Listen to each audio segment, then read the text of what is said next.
दर्शकों, इसी मसहा कला के बैरिया कुंडी सेमरा में एक महिला पीड़िता है। इनका भी मकान गिर गया और इनका मकान इसलिए गिर गया क्योंकि क्या नाम है आपका?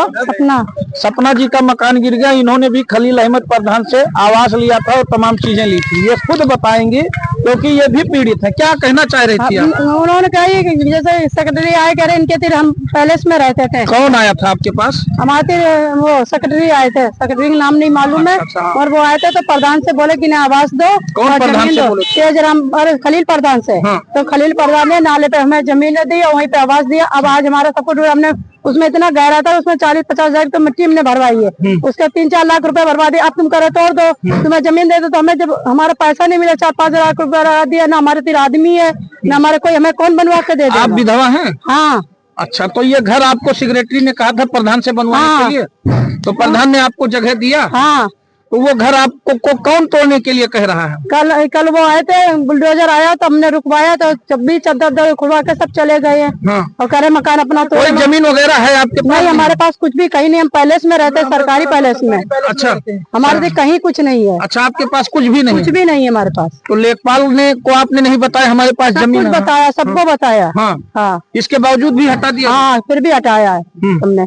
कहीं अपना हथौड़ी लेके तोड़ लो, कल बुलडोजर चलाने। जमीन के नाम पर किसी को पैसा तो नहीं दिया आपने? दिया था, प्रधान ने लिया था, खलील प्रधान ने। कितना लिया था? 10,000 रुपए हमसे लिए थे। कौन प्रधान? खलील प्रधान? हाँ। कब लिया था ये? अब हो गए 2-3 साल हो गए।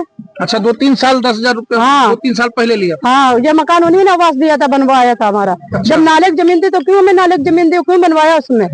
अब लेबर गिरी और नवे तेजराम के जो उसकी दुकान है सीमेंट सरिया की, उसमें हमें पैसा देना भी, उनके भी हमारे बाकी। हम कहाँ से देंगे? हमारा आदमी 1.5 महीना पहले हमारा आदमी खत्म, इसी टेंशन में। अच्छा, तो बताओ हम कहाँ चले जाए? हमारे बच्चे कितने हैं आप? हमारे 4 लड़का 2 लड़की हैं, 6 बच्चे हैं। तो यानी लड़की शादी करने के लिए। खेती बाड़ी कुछ नहीं? कुछ नहीं है हमारे पास, मकान ना खेती ना कुछ, 1 इंच की जगह नहीं है हमारे पास। क्या नाम है आपका? सपना गुप्ता। सपना गुप्ता। तो आप दर्शकों देखिए, इनके पास जमीन एक बिस्वा भी नहीं है, लेकिन इनसे भी संपत्ति के नाम पर 10,000 रुपया ले लिया वर्तमान प्रधान खलील अहमद ने। नाले की जमीन दे दी गई। लेखपाल से कम आप राय लेते, क्योंकि सरकार का नियम है कि जिसके पास जमीन नहीं है वापस कर रहे हैं कि लो पैसा वापस है। जब टूटने लगा तब पैसे उसमें से 5,000 में वापस कर दिए। कह रहा है ये पैसा वापस। तो बताओ, हमें 5,000 रुपए दे के 4 लाख रुपए हमारे लगे, 5,000 रुपए तुम दे के हमारा क्या कर लोगे? जितना हमारा लागत लगा 10,000 5,000 क्यों? अभी 5 दिए, कह रहे थे कि हमारे तुम्हारे आदमी ने मुझे 9,000 रुपए दिए, तो आप 4,000 रुपए बाद में दे देंगे। अच्छा। हाँ। और इसके बाद उसी में बसा दिया। टूट रहा है तो पैसा टूट रहे हैं तो पैसा, यानी हाथ को साफ कर लिया। हाँ, साफ कर रहे हैं।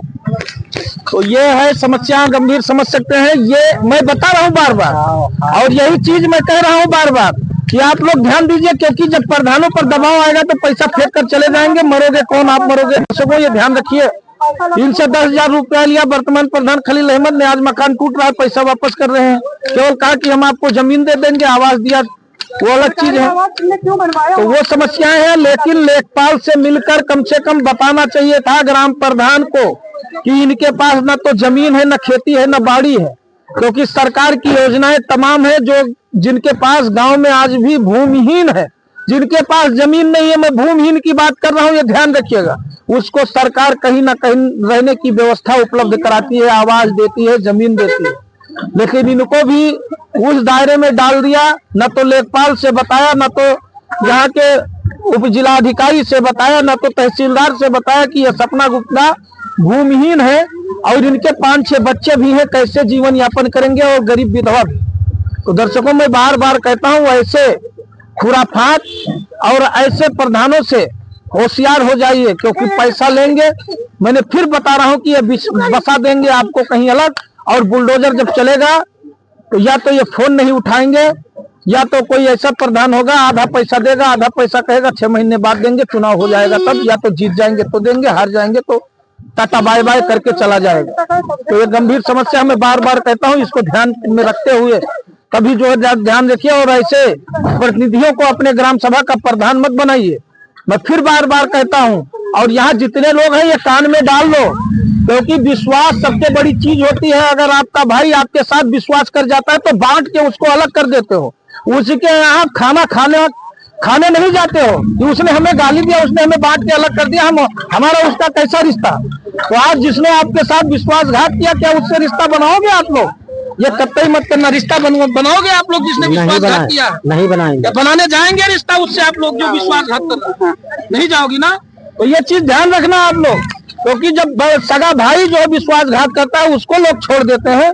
तो ऐसे लालची प्रवृत्ति और जो आप लोगों का भला न कर सके, ऐसे लोगों को जरूर छोड़ दीजिए आप लोग। और ये दिखा दीजिए आपकी बार चुनाव में, तो मैं तभी मानूंगा कि तब मैं मानूंगा कि हमारी पत्रकारिता सच्ची है। और वीडियो को शेयर करो ताकि ऐसे लोगों को, गरीबों को न्याय मिले। धन्यवाद, नमस्कार।